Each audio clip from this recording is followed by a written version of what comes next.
বিবর্ণ 25 স্বরচিত লেখা।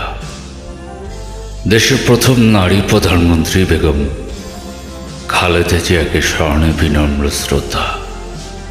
31শে ডিসেম্বর 2025 বিকেল 5টা। এবছরে 25 হয়ে গেল আমার কাছে বেশ বিবর্ণ। হারিয়ে গেল আচমকা সব আনন্দের রং। বিজয়ের কোনো গান আজ বেজে ওঠেনি। নিস্তব্ধতায় ক্লান্ত অবসাদে আমার এই যুগল কর্ণ।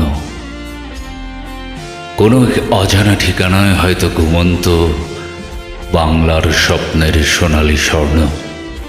একটি নক্ষত্র, এক অভিভাবক, একজন মা।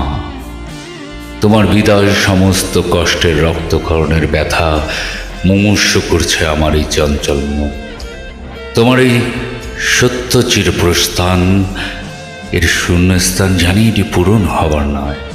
তবু প্রত্যাশা মোদের তোমার দেয়া শিক্ষার মর্যাদা যেন থাকে চিরম্লান। তোমার দৃঢ় জেদ, তোমার দীপ্ত লক্ষ্য গণতন্ত্রের সংগ্রামের স্রোতকে করে দিত উত্তপ্ত খরস্রোতা বহমান নদীর মতো। তোমার একাগ্রতা, তোমার সাহসিকতা উদাহরণ হয়ে থাকুক তরুণ প্রজন্মের বুকের সাহসের সঞ্চারিকা হয়ে। তোমার প্রতিদ্বন্দ্বীর বিরুদ্ধে হুঙ্কারের শালীনতার আঁচল ছিল দীর্ঘ প্রশস্ত, যার প্রতিটি শব্দের মাঝে খুঁজে পাওয়া যায় পরস্পরের প্রতি সুপ্ত বন্ধন ও একতার সুর। এ পৃথিবীর সাময়িক ছোট্ট একটি ভ্রমণের সমাপ্তি করে তোমার এই বিদায়। কিন্তু তোমার চিন্তা ভাবনায়, তোমার দুহাতে করা কর্মসৃষ্টি দেশ ও গণতন্ত্রের স্বাধীনতার পক্ষে থাকা সংগ্রামের যুদ্ধ বিজয়ের গল্প কথা।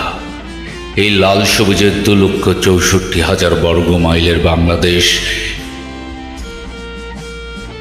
এই দেশের বুকে চিরস্মরণীয় হয়ে থাকবে। পরম শ্রদ্ধায় রবে সকল স্বাধীনতার পক্ষে থাকা বাঙালি জনতার অন্তরে অন্তরে। বিনম্র শ্রদ্ধা হে লাল সবুজ পতাকার প্রথম নারী কাণ্ডারি, প্রথম নারী দেশ প্রধান বেগম খালেদা জিয়া। জয় বাংলা।